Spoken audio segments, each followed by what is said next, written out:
Merci beaucoup, merci Rizlan, merci à ces invités justement pour toutes les réponses qui vous ont été données. Et Dieu sait que les questions ont été nombreuses, les réponses également. Nous sommes ensemble depuis ce matin et beaucoup d'aspects ont été abordés durant ces entretiens qui se sont formés sous 2 panels. Et maintenant, donc, la phase, c'est de vous donner la parole à vous. Si vous êtes là toujours aussi nombreux depuis ce matin, ça prouve déjà une évidence que l'intérêt que vous portez à propos de tout ce qui se fait ici à Marrakech est important. Et Dieu sait que les projets sont nombreux. On a eu l'occasion d'aborder certains aspects d'entre eux. On a eu l'occasion de répondre encore une fois à travers nos invités à vos questions. Et il reste évidemment beaucoup d'autres et que nous, cette fois-ci, que nous vous soumettrons à vous. Et c'est à vous, effectivement, de soulever ces questions avec nos invités. Et nos invités, cette fois-ci, je vais avoir le plaisir de les accueillir en la personne déjà de Si Hakim Boudou, directeur adjoint au centre d'affaires du groupe Saham Bank. J'ai le plaisir également de recevoir, et que j'ai eu tout à l'heure d'ailleurs parmi les invités de mon panel ce matin, la représentante de l'ONCF, Madame Nounzia Zitouni, qui est chef de département développement des plateformes logistiques. Et je pense que vous avez là aussi des questions évidemment à poser pour tout ce qui est formation et ce qui est emploi au sein du groupe du transporteur ferroviaire. J'ai le plaisir de recevoir Madame Nadia Sahli, qui est chef du service d'aide à la décision auprès de la direction des douanes et des impôts indirects. Madame Sahli, bonjour. Allez-y, prenez votre temps. Effectivement, vous allez avoir énormément d'informations à nous donner à propos peut-être des jeunes entrepreneurs. Quelle est votre politique justement de facilitation pour pouvoir les encourager à entreprendre? Et que reste-t-il? Je crois Moustapha.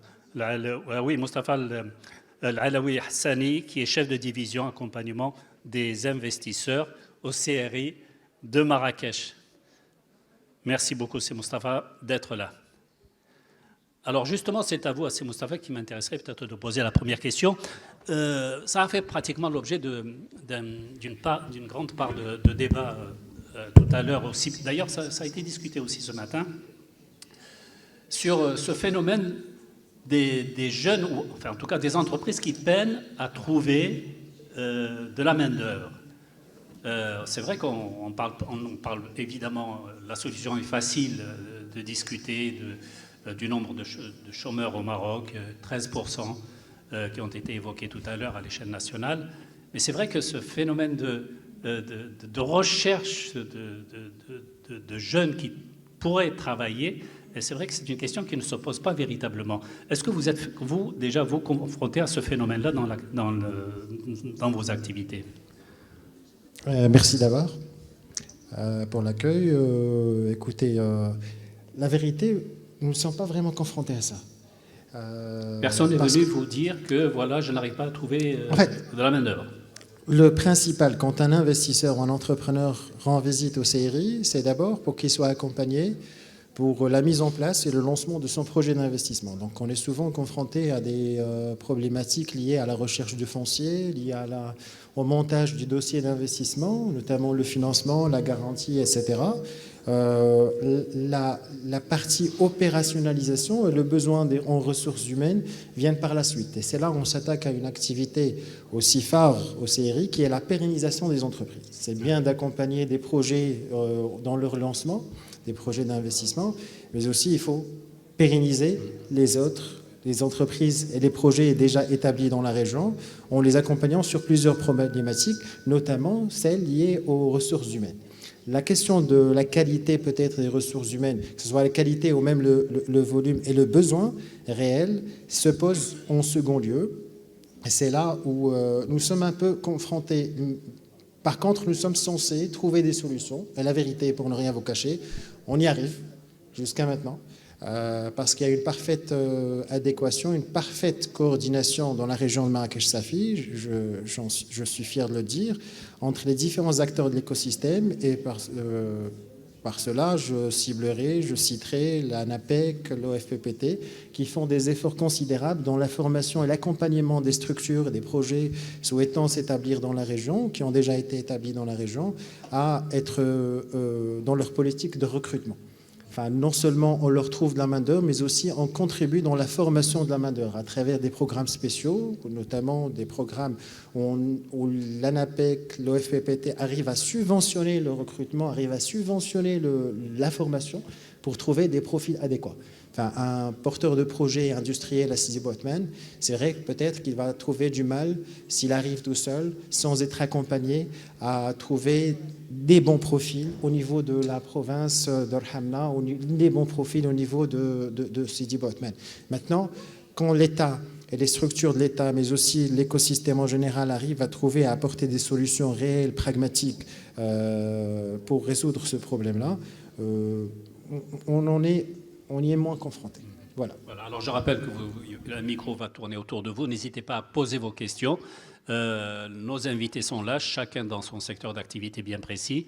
Je voudrais justement, encore une fois, auprès du CRI, quel est le profil type d'un investisseur ici dans cette région comme Marrakech-Asfi? Est-ce qu'il est différent par rapport à celui que l'on découvre dans les autres régions comme Casablanca, par exemple? Dans la région Marrakech-Safi, peut-être dans d'autres provinces. Pas Marrakech, parce que Marrakech est en train de devenir une ville et une préfecture internationale qui accueille beaucoup d'investisseurs, non seulement de Marrakech, mais aussi d'autres villes du Maroc, d'autres villes du globe, qui viennent et qui souhaitent investir dans la région. Joindre l'utile à l'agréable, il faut le dire, c'est un argument majeur. Et donc c'est un profil, je dirais, international, ou plutôt universel. Certes, le profil du Marrakchi ou le profil des natifs de la région sont un peu dans une prise de risque contrôlée. Voilà, une prise de risque contrôlée. On n'ira pas sur des investissements très, très innovants. Par contre, il y a d'autres types d'investisseurs qui apportent ce genre d'investissement. Voilà. Alors juste une prise de risque contrôlée, là je m'adresse pratiquement à vous, à Sibodo. Est-ce que vous avez là aussi la même vision que ce qui se fait, en tout cas que ce qui est entrepris auprès du groupe, par exemple, Saham Bank? Alors bonjour tout le monde, merci pour l'invitation. Merci à tous les invités d'être ici présents. Moi en tant que banquier à Saham Bank, notre rôle c'est vraiment d'accompagner les investisseurs dans leurs projets, dans leurs idées. Ça ne se limite pas uniquement à financer un projet, mais la relation doit être installée sur la durée, en partant bien évidemment du financement du projet dans un premier temps, mais aussi pour être là pendant toute la durée de vie de l'entreprise, mise en place du projet, accompagnement en termes de développement, de croissance, de structuration du financement. Et au niveau de Marrakech, effectivement, nous sommes positionnés sur beaucoup de secteurs.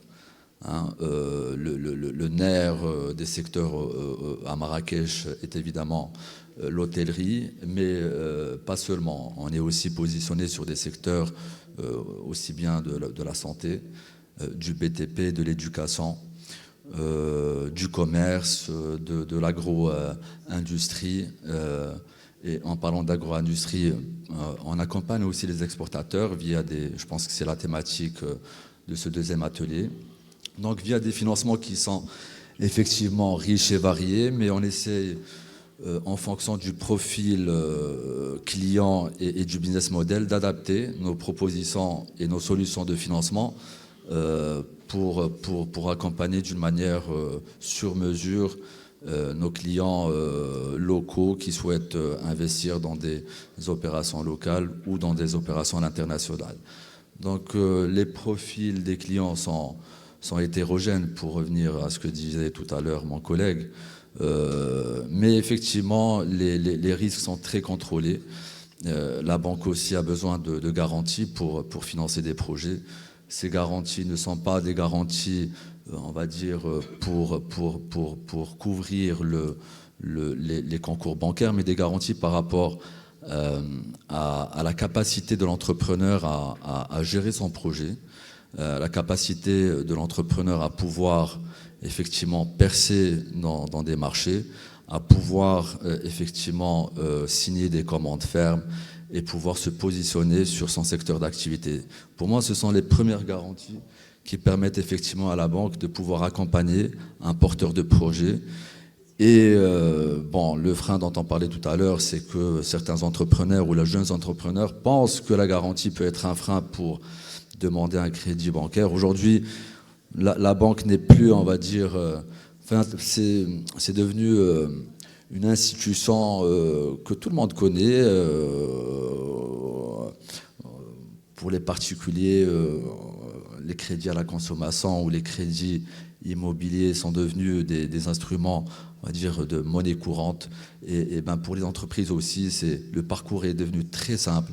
On est, autant que le CRI et Jamouilkoum, partie prenante dans ce parcours qu'on essaie de simplifier au maximum pour que les entrepreneurs, jeunes et moins jeunes, se sentent familiers avec nos produits et l'expérience la plus paisible possible et la plus rapide possible. Et donc les garanties qui viennent s'ajouter en plus des garanties que vient apporter le promoteur par rapport à son expertise et sa capacité à mener à bien son projet viennent se compléter par les garanties de Jamilcom, etc., qui donnent accès effectivement à ces jeunes entrepreneurs pour accéder rapidement et facilement au crédit. Et comme, pour revenir à ce que je disais au départ, la relation entre la banque et son client doit être durable dans le temps. Elle ne se limite pas à financer un projet, mais à se développer ensemble dans la continuité et pérenniser justement ce projet le plus longtemps possible. Alors voilà pour le préambule qui est fait.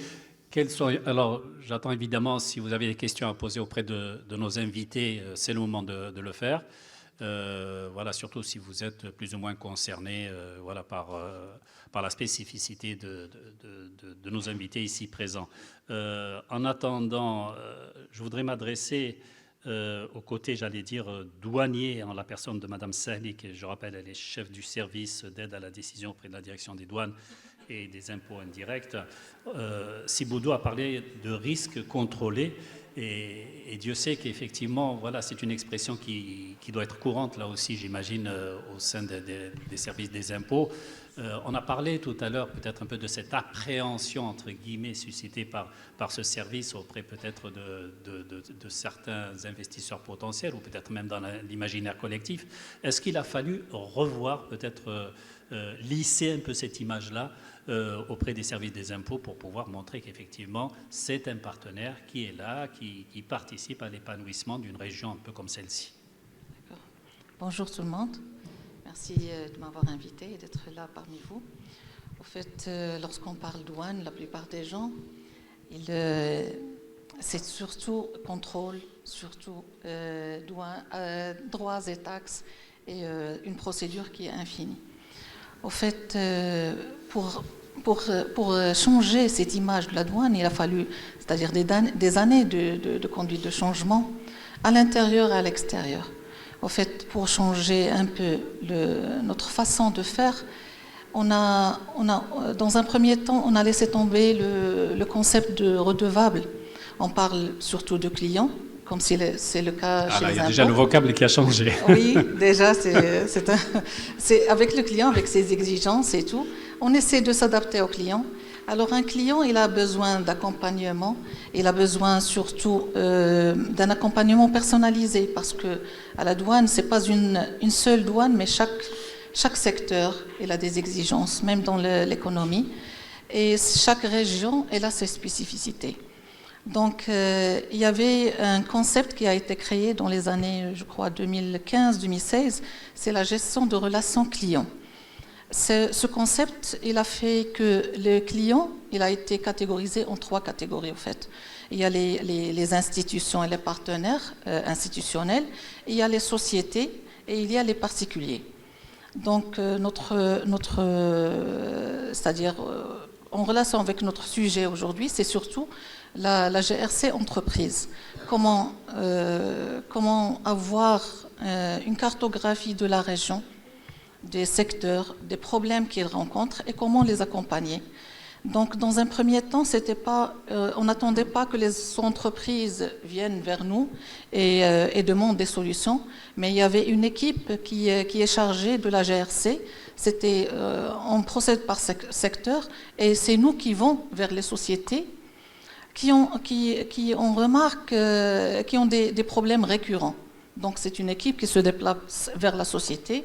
Elle voit ce qu'il y a à voir, le circuit et tout, mais c'est surtout accompagnement et non pas contrôle. C'est-à-dire, il y a une confidentialité même à l'intérieur de la douane. On ne communique pas les données dans le cadre de l'accompagnement aux cellules qui font des contrôles. Donc, c'était comme du marketing de la douane, et cette cellule, j'en étais chargée, il y a une équipe qui fait ça, et on fait toujours la même chose. Donc, on compte presque une trentaine de sociétés accompagnées par année. Au fait, faute de moyens, parce qu'il faut surtout des profils qui sont un peu à cheval, qui peuvent accompagner des secteurs spécifiques avec des solutions qui sont vraiment efficaces. Et cet accompagnement ne reste pas juste dans cet acte, c'est-à-dire qu'il est ponctuel, mais il continue. On devient l'interlocuteur de la société auprès de la douane. C'est-à-dire chaque problème, c'est nous qui sommes contactés, c'est nous qui sommes en charge du dossier et jusqu'à l'aboutissement. Et bien sûr, l'accompagnement, il n'est pas, c'est-à-dire juste pour les grands comptes ou bien les grandes sociétés, mais avec les PME, les petites entreprises et même les start-up au niveau du démarrage, on reste avec la société, c'est-à-dire le conseil, c'est surtout côté douanier, pour éviter les problèmes qu'ont la plupart des sociétés au démarrage avec la douane. C'est surtout un problème de communication, de méconnaissance des procédures et des voies de recours. Et c'est surtout question d'orientation. Lorsqu'on oriente un opérateur et on l'oriente bien, c'est un opérateur qu'on gagne. Surtout qu'on cherche une relation en fait, de confiance avec les opérateurs. Et tout ça, c'est réglementé. Il y a des statuts, il y a des contrats et des conventions qui sont là pour avoir une relation de confiance. Et lorsque un opérateur il a la confiance du système, c'est-à-dire douanier, il est audité, il est agréé et tout ça, c'est un opérateur qui gagne en temps et en argent. Voilà, gagner en temps et en argent. On va essayer peut-être de gagner peut-être en question là aussi. Allez-y, madame, pour votre question. Je suis consultante en stratégie management et normalement, on accompagne énormément d'entreprises dans la partie export. Donc, on comprend parfaitement les contraintes des exportateurs marocains. Et moi, je voudrais saisir cette audience pour vous parler des petits exportateurs. Parce que réellement, les grands exportateurs ont les capacités financières pour pouvoir s'entourer, recruter, faire appel à un transitaire, faire appel à un consultant pour pouvoir le faire. Mais la majorité qui sont principalement dans le secteur de l'artisanat, par exemple au Maroc, ne connaissent pas forcément les procédures pour exporter. Et là, on a énormément de touristes qui viennent, qui achètent des marchandises, qui ont besoin de dédouaner. Moi, je vais vous raconter l'histoire d'une amie qui est venue, qui voulait acheter du Made in Morocco pour une maison en Grèce. À chaque fois qu'elle partait voir quelque chose, on lui dit oui, on peut vous l'envoyer. Et c'est vrai que c'est spécifique là aussi encore. Exactement. C'est particulier à Marrakech. À Marrakech, ouais. Peut-être à Essaouira, Voilà, peut-être dans d'autres régions. Mais il y a une méconnaissance de la loi. Je leur dis, ils ne peuvent pas l'exporter. C'est une exportation. Si ça sort du Maroc, c'est une exportation. Ouais. Donc maintenant, quand il s'agit d'Europe où il y a des MDM, ben on fait envoyer avec des camions, Pas besoin d'aller en Europe. En Tunisie, ils sont beaucoup plus en avance, justement, dans cette façon de faire. Je me souviens, j'avais, il y a quelques années de cela, acheté un souvenir en Tunisie, à Tunis même, et je me souviens très bien, comme c'était quand même assez encombrant comme souvenir, l'artisan, mais vraiment une petite boutique de rien du tout, m'a garanti que l'objet en question allait me faire être parvenu jusqu'à la maison, et c'est ce qui est arrivé. Non, quand il s'agit d'un seul objet, il y a possibilité de l'envoyer avec plusieurs transporteurs, notamment même la Royal Air Maroc en fonction cargo. Mais c'est les déclarations douanières où il y a un problème. C'est qu'il faut être sur Portnet. c'est qu'il faut avoir de l'argent pour pouvoir le faire. Il faut avoir des récurrences. Il faut passer par une autre personne. Il faut avoir un certificat d'origine qui est d'un autre côté. Je sais que le processus est dématérialisé chez vous, mais il y a quand même beaucoup de paperasse qui n'est pas forcément dématérialisée, où il faut aller la demander et la chercher. Et on parle d'artisans qui sont principalement producteurs, qui touchent avec la main, qui ne sont pas très habiles niveau stylo. Donc juste, s'il y a des facilités, il y a des formations à l'écoute de ces personnes, parce que quand même, ils exportent et ils ne sont pas taxés. Donc on est en train de créer un peu plus d'informels. Merci. Voilà. Madame Saali. D'accord. Pour les exportations des artisans. Alors, si un exportateur, c'est-à-dire ce sont des exportations occasionnelles, et si la valeur de la marchandise ne dépasse pas les 10 000 dirhams, il n'a pas besoin de déclaration, parce qu'il peut faire un envoi, c'est-à-dire express, ou bien un envoi postal. Et ça, il n'a pas besoin de déclaration. Mais ça reste occasionnel. Mais s'il le fait, c'est-à-dire c'est un travail qu'il doit exporter, donc chaque marchandise qui dépasse 10 000 dirhams, il doit faire une déclaration chez un transitaire. Mais cette déclaration, parfois, au fait, le transitaire, c'est quelqu'un qui protège ses artisans. Ils ne vont pas savoir, comme vous le dites, la réglementation douanière. Donc c'est comme si acheter une maison, on a besoin d'un notaire. C'est la même chose. Nous, c'est-à-dire le commun des mortels, on ne sait pas comment faire dans les procédures de l'achat des maisons. C'est la même chose. C'est pour les protéger qu'ils ont besoin d'un transitaire. Chaque transitaire, elle est agréée. Donc, une partie de la responsabilité de la déclaration lui incombe. Mais ça n'empêche qu'il y a autre chose. Il y a des transitaires, des artisans qui sont groupés et ils font un seul envoi. Et ce seul envoi, il a une déclaration. D'accord ? C'est un ensemble d'artisans qui sont groupés, ils font un envoi. Mais oui. Un transporteur, c'est un transporteur qui est agréé et qui fait la déclaration à leur place. Alors, le transport... Alors, pardon, quand vous parlez de transporteur, c'est-à-dire l'aérien, nous sommes d'accord, et quelque part aussi l'ONCF. Oui, non international. En fait, il faut avoir un transport international et qui est déclaré en tant que transporteur pour le compte d'autrui. Alors, il peut faire la déclaration. En fait, je tiens à souligner que le transport, c'est-à-dire l'envoi via les transports maritimes au niveau de Tanger, Nador et tout, c'est pas fait pour la marchandise commerciale. C'est fait pour les envois et les cadeaux familiaux pour les MRE. Donc c'est une voie qui n'est pas réglementée. Voilà, qui reste à moins de 10 000 dirhams, comme vous avez dit il y a un instant. À moins de 10 000 dirhams, il peut faire un envoi express ou bien un envoi postal. Donc, il y a des sociétés qui sont faites pour ça. Il n'a pas besoin d'avoir un accès à Portnet. Mais ça n'empêche, un artisan qui a accès à Portnet et qui a accès au système douanier, c'est quelqu'un à qui s'ouvrent d'autres horizons pour l'exportation. C'est quelqu'un qu'on encourage pour faire ça. Et ça ouvre d'autres marchés, au fait. Il peut ne pas rester le petit artisan qui fait parfois des envois, mais ça va l'encourager à devenir un exportateur régulier. Et il y a autre chose pour l'origine. La déclaration d'origine, elle est totalement dématérialisée, il n'a pas à chercher. Alors, lorsqu'il fait un transitaire, c'est le transitaire qui s'en charge. Et j'en profite pour dire autre chose, c'est que la déclaration d'origine pour les exportateurs, les entreprises, quelle que soit la taille, ils peuvent demander une facilité qui peut être donnée, c'est l'exportateur agréé. L'exportateur agréé, qu'est-ce qu'il a ?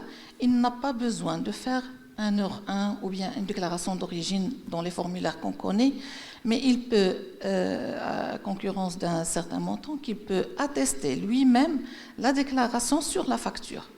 Et ça, c'est suite à une demande et un agrément qui est donné au niveau de l'administration des douanes.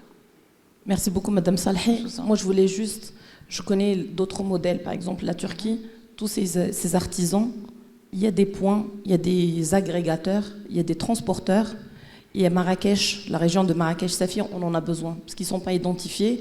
Moi, je peux vous dire la même chose. J'ai organisé une mission d'acheteurs des États-Unis. On a besoin d'agréger des conteneurs pour aller aux États-Unis. On n'a pas de groupage maritime. On a justement du groupage routier qui va partir en France, en Espagne ou en Italie, parce qu'il y a du volume.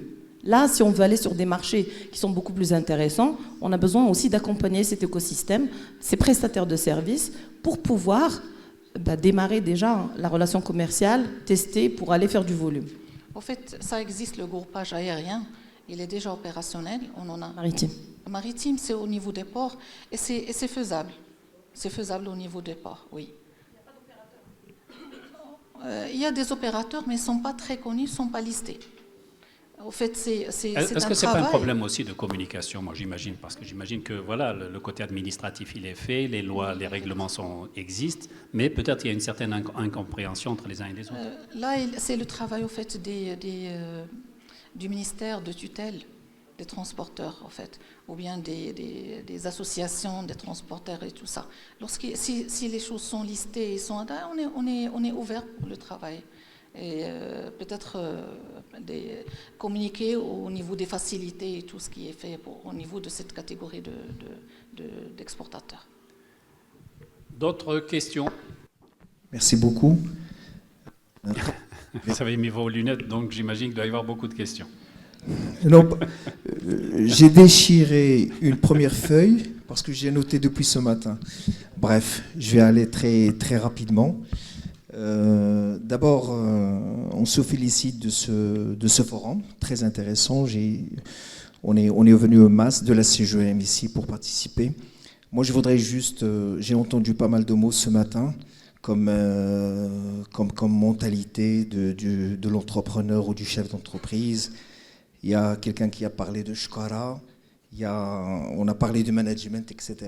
Je voudrais tout brièvement dire que il faudrait aussi se mettre dans la tête ou dans le quotidien du chef d'entreprise et entre guillemets, je dirais, de ce qu'il souffre tous les jours. Tout en tenant compte du fait à ne pas oublier également que la majorité des entreprises, notamment sur la région de Marrakech-Safi, ce sont des petites et moyennes entreprises et dans la majorité absolue, ce sont des petites entreprises. Et vous imaginez un petit peu tout le travail que le chef d'entreprise a. Puisqu'on parle d'export et on parle de diversification de l'économie de la région, il y a un dossier sur l'Économiste qui est sorti avec les détails, avec des éléments. Comme quoi le hasard fait bien les choses. Hein. Voilà. Je voudrais qu'on travaille là-dessus. C'est un projet qui est porté par le cluster Menara, qui est lui-même un fruit de la CGM. Et ça fait plusieurs années qu'on travaille là-dessus. On a fait pas mal d'études, on a fait pas mal de propositions. C'est le développement de la filière plantes aromatiques et médicinales. Et vous allez voir un petit peu sur les chiffres, très, très encourageants et très intéressants. Alors, dites-nous, nos invités attendent votre question. En fait, on travaille là-dessus. La question, c'est la diversification de l'exportation. C'est un projet très intéressant à prendre en compte pour qu'on puisse diversifier l'écosystème de l'économie de la région. On a parlé, on a la dame de la représentante du port sec. Il faudrait on a discuté tout à l'heure par rapport à la problématique du port sec de Sidi Ghanem, qui a certaines difficultés. Donc il est là, mais pour les opérations d'exportation, c'est un petit peu. Par rapport à l'exportation, il est là. L'importation, il n'y a pas de souci, mais l'écosystème de Marrakech, qui veulent que ça soit beaucoup plus opérationnel du côté d'un organisme qui est en fait l'ANSA. Juste pour vous corriger, en fait, c'est difficile pour l'importation, mais pas pour l'exportation. Tout à fait. Ça veut dire que côté exportation, on n'a aucun souci. Il n'y a pas de souci, c'est pour l'importation. Ces gens-là qui importent, il faudrait qu'ils importent sur Marrakech, sur le Casablanca, au Tanger. Tout à fait. Et l'importation, il faudrait qu'on s'y mette peut-être avec le CRI, c'est ça la question, la proposition, pour qu'on résoudre cette problématique. Surtout qu'il y aura un deuxième port sec sur Sidi Ghanem, qui va être lancé et du coup, ça ne va pas être beaucoup profitable. Voilà, c'est tout ce que j'ai pour l'instant et merci. Merci Moustapha. Vous avez éventuellement peut-être un éclairage, des éclaircissements à donner. Je ne sais pas si c'est une question ou une intervention, mais vous ne vous êtes pas présenté? Non, je rigole, c'est un ami, c'est Abdelaziz Qabil Haq, qui est directeur régional de la CGM. Pourquoi j'ai posé la question? Parce que, il le sait, depuis 4-5 ans, il travaille dur pour ça. Il a contribué à la création d'un écosystème, un vrai écosystème de coordination régionale de l'accompagnement entrepreneurial, qui ça peut promettre, c'était une pierre fondamentale, c'est Abdelaziz, il a contribué énormément à cette œuvre-là. Et l'idée, c'est qu'on puisse tous contribuer à régler leurs soucis aux investisseurs et surtout aux entreprises établies. Parmi les problématiques, c'est vrai, il y a la problématique de l'export qui se pose aussi et surtout pour les très petites entreprises qui sont les plus représentées dans la région Marrakech-Safi. Et l'idée, c'est qu'on puisse aussi intégrer nos collègues de l'ONCF et des autres administrations publiques afin qu'on puisse apporter une solution réelle, pragmatique dans les prochains mois. Vous voulez peut-être réagir, madame? Non? C'était juste pour que ça soit clair. En fait, pour tout ce qui est exportation, il n'y a aucun souci. Donc on a l'autorisation de lancer, on peut l'avoir, le contrôle peut se faire au port sec. Par contre, effectivement, au niveau des importations, c'est là où ça bloque, en fait. Alors, pourquoi ça bloque? Voilà, en quelques mots. Oui, alors pour l'importation, ça, elle exige que le contrôle se passe au premier port d'arrivée. Donc au port d'arrivée, qui est Casablanca ou du coup celui de Tangemed. Il n'y a pas longtemps, on pouvait avoir des laissez-passer pour les importateurs, sauf que ça a été complètement interdit. Et au niveau de l'aérien, pour ce qui est des importations? Ça doit être la même chose. Dans une région comme Marrakech? Ça doit être la même chose parce que le souci de l'ONSA, c'est d'assurer une certaine traçabilité. Donc, je pense que ça doit être la même chose pour la Madame Sali. Au niveau du port sec, je crois, de l'ONCF, c'est pas encore fait la convention entre la douane pour l'agrément, oui, du MEIAD. C'est pour ça que vous avez des difficultés quant au dédouanement. C'est pas le dédouanement. C'est pas le dédouanement, c'est l'ONSA. Alors vous avez parce bien que fait de pour le soulever reste, par exemple, pour le dédouanement, on n'a pas de souci au niveau, que ce soit au niveau de Casa, au niveau de Fès, etc. Il n'y a pas de souci. Et c'est vrai qu'on travaille actuellement sur l'agrément de Sidi Ghanem et bientôt celui de Sidi Bouesma, Inch'Allah. D'ailleurs, la région de Marrakech, il y a un MEIAD qui vient d'être créé cette année, en 2025, je crois. Et un MEIAD, c'est un magasin air de dédouanement.